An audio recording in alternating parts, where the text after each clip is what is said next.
You are watching WCSD from the Calloway County School District.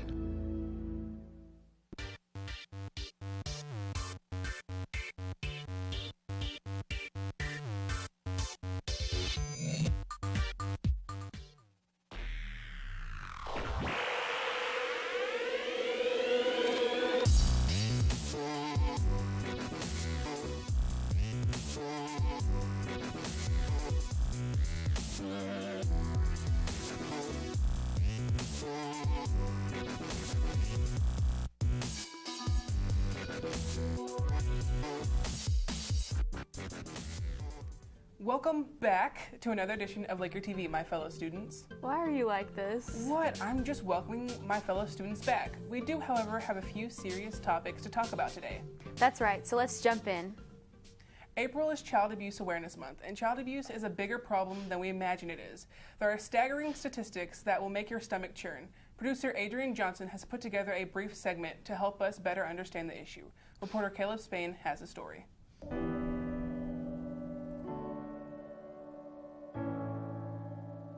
According to childhelp.org, every year more than 3.6 million referrals are made to child protection agencies involving more than 6.6 million children.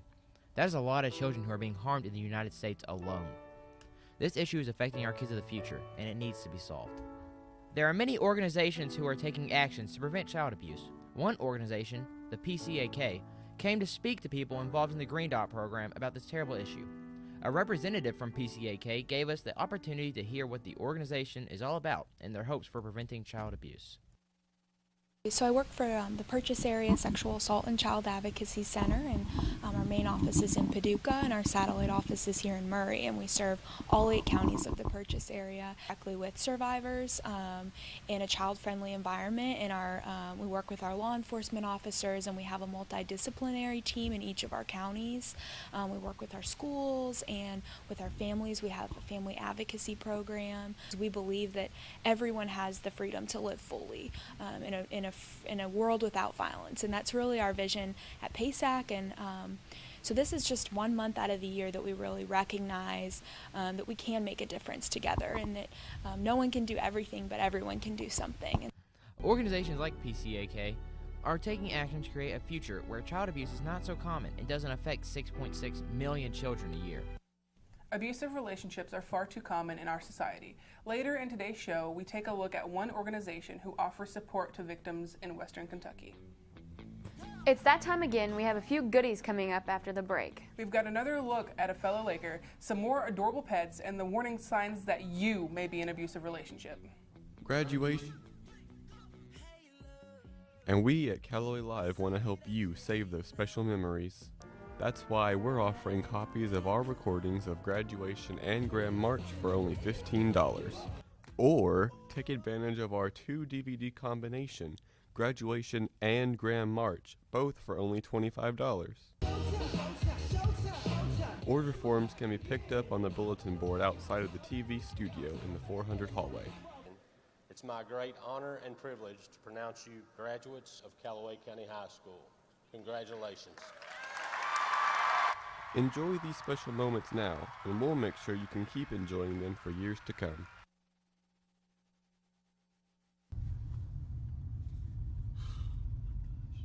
"15 miles an hour!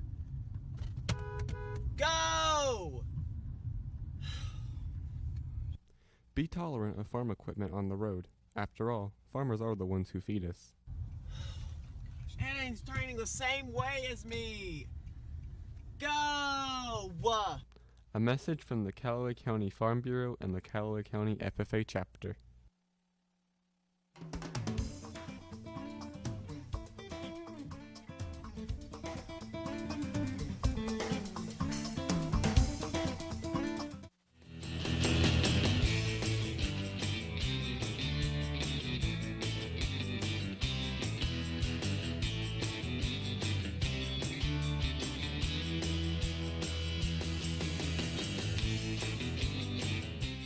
That gecko was so lit. We'd love to see these pet features coming, so keep tweeting your favorite pet pictures at Calloway Live for your opportunity to get the pet on the show. Well, it's time for another Every Laker Has a Story this week. This week, we introduce you to a sophomore boy with a unique personality. Producers Isaiah Cavett and Roman Roberts have today's segment.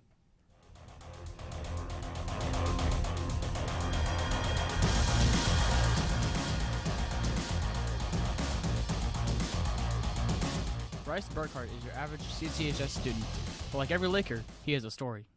He is a competitive gamer. He has been competitively gaming for 5 years. He primarily plays first-person shooter games. So we asked Rise how he got into competitive gaming. I've kind of played games since I was 4, and real jobs sound like they suck, and they sound boring, and so I wanted to make money playing video games because they're really cool.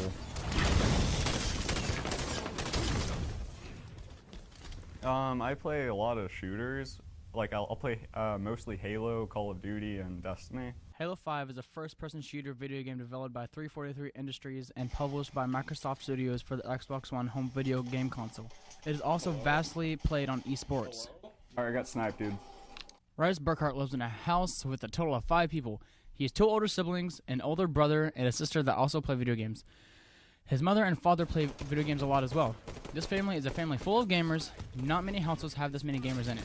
Burkhart explains that his siblings have always been good to him. They are all very close to each other, partly because they all share the same interests. We were wondering what some hardships of competitive gaming were.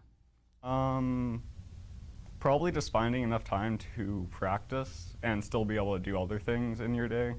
Statistics show that the average gamer games roughly 6.3 hours a week, but competitive gamers like Rise get that amount and more in just a single day. Because he practices practically all day, finding enough energy to play from when he wakes up to he goes to sleep is hard to come by. Because of this, he loves to use an energy drink named G Fuel. This helps him get through the day. Everyone has a goal to where they want to be in the future. His goal is to get on a really big sponsor team and to go to a few competitions called Call of Duty Champs and Halo Championships. This has been Isaiah Cavett and Roman Roberts with Every Laker Has a Story. Domestic violence is a serious issue that affects thousands of homes every day. The question is, how are you going to make sure this doesn't happen in your future home? A lot of times relationships are romantic, lovey-dovey, and filled with good times. However, sometimes relationships aren't always what they are hyped up to be. According to the Domestic Violence Hotline, 1 in every 7 men and 1 in 4 women are victims of severe physical violence by an intimate partner.